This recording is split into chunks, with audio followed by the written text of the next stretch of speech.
जब ऑलरेडी इतनी बेहतरीन एनिमेटेड मूवी थी तो उसका लाइव एक्शन बनाने की जरूरत क्या थी। यही सवाल मेरे दिमाग में भी था जब मैंने how to train your dragon की लाइव एक्शन एडॉप्टेशन की अनाउंसमेंट सुनी थी। लेकिन how to train your dragon के लाइव एक्शन रीमेक को देखने के बाद मेरा नजरिया थोड़ा चेंज हुआ और एनिमेशन को भी एक बेहतरीन लाइव एक्शन ट्रीटमेंट दिया जा सकता है, इस बात का भी पता चला। आज की इस वीडियो में हम इसी मूवी के बनने के पीछे के बिहाइंड द सीन फैक्ट्स को जानेंगे, तो फिर देर किस बात की। हे गाइस, मेरा नाम है पंकज सागर और आपका स्वागत है गेमो को हिंदी के एक और फर्स्ट वीडियो में। Now without wasting any more time, let's get started. Animated movies की लाइव एक्शन बनना कोई नई बात नहीं है और डिज्नी इसे सालों से करता आ रहा है। लेकिन जब ड्रीम वर्क्स की तरफ से 2023 फरवरी में इस चीज को अनाउंस किया गया कि वो how to train your dragon की लाइव एक्शन लेकर आएंगे, फैंस को ये चीज काफी सरप्राइजिंग लगी थी। बट यहाँ पर ये डिफरेंस जरूर था कि इस मूवी सीरीज के ऑथेंटिसिटी को मेंटेन करने के लिए यहाँ पर एनिमेटेड मूवीज के ही डायरेक्टर डीन डुबियोस को ही लाइव एक्शन को लिखने और डायरेक्ट करने के लिए वापस बुलाया गया। जहां पर ओरिजिनल एनिमेटेड मूवी के अंदर जे बरूशल ने लीड कैरेक्टर हिकअप को अपनी आवाज दी थी, लाइव एक्शन में यहां पर मेसन थेम्स को इस कैरेक्टर के लिए कास्ट किया गया, जिन्हें एक्चुअली लंदन अपने ऑडिशन के लिए बुलाया गया था और अपने घर अमेरिका में पहुंचने के तकरीबन 2 हफ्ते बाद तक उन्हें प्रोडक्शन से कोई मैसेज नहीं आया था। फाइनली डायरेक्टर डीन डुबियोस ने उनसे कॉल पे बात की और उन्हें उनका ऑडिशन काफी पसंद आया था और यहीं से उन्होंने मेसन थेम्स को इस रोल के लिए ऑफर किया। How to train your dragon के एनिमेटेड मूवीज और टीवी शोज में एस्ट्रिड के पेरेंट्स को कई बार मेंशन किया गया था बट कभी उन्हें दिखाया नहीं गया था। बट लाइव एक्शन में यही डिफरेंट था कि यहाँ पर उसके पेरेंट्स को भी दिखाया गया। अब एनिमेटेड मूवीज के हिसाब से ये तो पहली लाइव एक्शन थी, लेकिन इस मूवी के अंदर पूरे की पूरे ट्रिलॉजी के कई सारे एलिमेंट्स को एक्चुअली इनकॉर्पोरेट किया गया था, जो उन्हें ही समझ में आया होगा जिन्होंने ओरिजिनली पूरी की पूरी एनिमेटेड ट्रिलॉजी देखी होगी, जहां पर एक्चुअली कई सारे म्यूजिकल थीम्स और बैकग्राउंड म्यूजिक जो पहली बार हमें सेकंड और थर्ड मूवी में सुनने को मिले थे, वो इस मूवी के अंदर भी सुनने को मिले। वहीं पर इसी मूवी के अंदर एस्ट्रिड अपना आइकॉनिक रेड वेस्ट फर पैड के साथ पहनती है, जिसे वो पहने हुए सेकंड मूवी के अंदर देखने को मिली थी। वहीं पर कई सारे ऐसे ड्रैगन्स भी थे जो ओरिजिनल एनिमेटेड की पहली मूवी के अंदर देखने को नहीं मिले थे और वो उनके सीक्वल्स में देखने को मिले थे, जैसे कि रंबल हॉर्न और स्क्रिल नोट। खैर, बहुत सारी चीजें यहाँ पर डिफरेंट जरूर थी, लेकिन एक चीज जो कॉमन थी वो थी स्टोइक द वास्ट की कास्टिंग, जहां पर जेराल्ड बटलर को ही इस रोल के लिए वापस लाया गया, जिन्होंने एनिमेटेड मूवीज के अंदर इस कैरेक्टर को अपनी आवाज दी थी।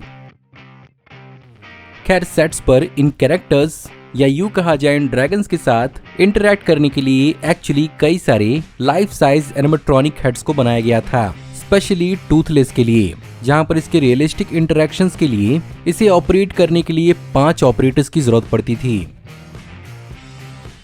इनके डिटेलिंग पर भी काफी अच्छा खासा ध्यान दिया गया था, जहां पर एक्चुअली कार्टून से लाइव एक्शन में आने पर चीजों का सेंस बनाना जरूरी होता है। ऐसे में ड्रैगन्स को यहाँ पर क्रोकोडाइल, पैंथर्स, बर्ड्स और उनके रियलिस्टिक मसल और बोन के एनाटॉमी को फॉलो करके इनकी फिक्शनल एनाटॉमी को क्रिएट किया गया। वहीं पर इनके राइडिंग सीन्स को और भी ज्यादा एक्यूरेट दिखाने के लिए यहाँ पर 8 एक्सिस गिम्बल सेट्स का इस्तेमाल किया गया था, जिन पर बैठ के ड्रैगन फ्लाइट को सिमुलेट किया गया था, जिसे बाद में मूवी के अंदर कंपोजिट कर दिया गया। वहीं पर ड्रैगन के साउंड्स को क्रिएट करना काफी ज्यादा मुश्किल था और जैसा कि मूवी के अंदर डॉल्बी डिजिटल मिक्सिंग का इस्तेमाल हुआ है, यहाँ पर उसी तरह के प्रिंसिपल्स को अपनाया गया, जहाँ पर अवतार द वे ऑफ वाटर और मैंडलोरियन सीरीज के लिए अपनाया गया था और स्पेसिफिकली यहाँ पर इंडस्ट्रियल लाइट एंड मैजिक के स्काई वॉकर साउंड स्टूडियो का इस्तेमाल किया गया था। इसके अलावा कई सारे फ्लाइंग सीन्स को इमर्सिव और भी ज्यादा फास्ट दिखाने के लिए इन्हें 48 फ्रेम्स पर सेकंड पर शूट किया गया था, जिसके कारण ये विजुअल्स कुछ ज्यादा ही स्मूथ लग पाए। खैर, यहाँ पर कास्ट और क्रू को वाइकिंग्स की तरह दिखना ही काफी नहीं था, उन्हें वाइकिंग्स की तरह लड़ना भी था, जिसके कारण यहाँ पर वाइकिंग बूट कैंप का इस्तेमाल किया गया था। इन एक्टर्स को actually horse riding, sword fighting और सर्वाइवल स्किल्स सिखाने के लिए, बिल्कुल एक रियल वाइकिंग की तरह।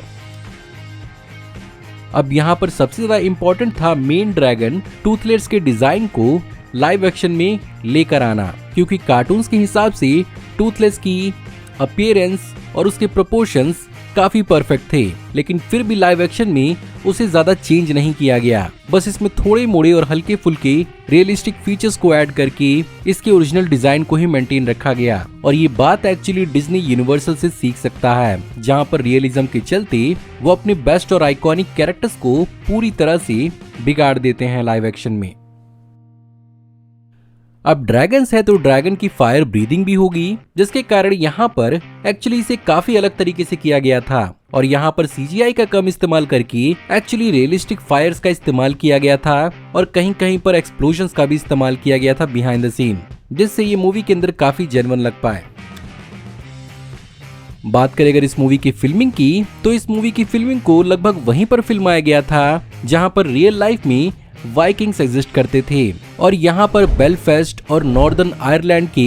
कई सारे इलाकों को फिल्म किया गया था, जहाँ पर इसकी फिल्मिंग साल 2024 के 15 जनवरी को शुरू हुई और इसी साल के 16 मई को खत्म भी हो गई। इस मूवी को पूरी तरह से IMAX फॉर्मेट के लिए शूट किया गया है और बहुत सारे यहाँ पर एनिमेटेड मूवी के आइकॉनिक सीन्स को शॉट टू शॉट मूवी के अंदर उतारा गया है। खैर, मूवी के अंदर विजुअल इफेक्ट्स का काम फ्रेमस्टोन कंपनी ने संभाला था, जिसमें इस कंपनी के लंदन, मेलबर्न, मॉन्ट्रियल और मुंबई के स्टूडियोज ने मिलकर इस पर काम किया है। अगर बात करें इस मूवी की क्रिटिकल और फाइनेंशियल परफॉर्मेंस की, तो इस मूवी को बनाने में $150 मिलियन खर्च हुए हैं, जहां पर अकेले $50 मिलियन इसके प्री विजुअलाइजेशन में ही खर्च हुए हैं। And as of recording this video, इस बजट पर इस मूवी ने अब तक $358.2 मिलियन कमाए हैं और अपनी रन तक ये काफी अच्छा खासा कलेक्शन जनरेट कर सकती है। बात करें अगर फ्यूचर की, तो ऑफ कोर्स पहली मूवी की सक्सेस के बाद इसकी दूसरी सीक्वल पर भी काम जल्दी चालू हो सकता है और एनिमेटेड मूवी जैसा कि एक ट्रिलॉजी रही है, उसी प्रकार से इसे भी कंक्लूड किया जा सकता है। बट पर्सनली मैं इसके सीक्वल में कुछ हल्के फुल्के चेंजेस जरूर चाहूंगा, ताकि ओरिजिनल एनिमेटेड मूवी भी अपने आप में वर्थ वॉच हो और इसमें भी कुछ हमें नया देखने को मिले। सो गाइज, ये थी आज की वीडियो। मैं उम्मीद करता हूँ आपको आज की वीडियो पसंद जरूर आई होगी और अगर आपको आज की वीडियो पसंद आई हो तो प्लीज वीडियो को लाइक जरूर करिएगा। कमेंट्स में आप बताइए कि आपको इस मूवी के बारे में और क्या क्या मालूम है और आप इस चैनल पर और क्या क्या देखना चाहते हैं। अगर आप इस चैनल पर नए हैं तो प्लीज चैनल को सब्सक्राइब कर लीजिए, क्योंकि हम ऐसी ऑसम वीडियो इस चैनल पर लाते रहते हैं। मैं जल्द ही आपको एक नई वीडियो में देखने को मिलूंगा, तब तक आप पर इन वीडियोस को एंजॉय कर सकते हैं। Thank you for watching, see you in the next video, till then take care, good bye.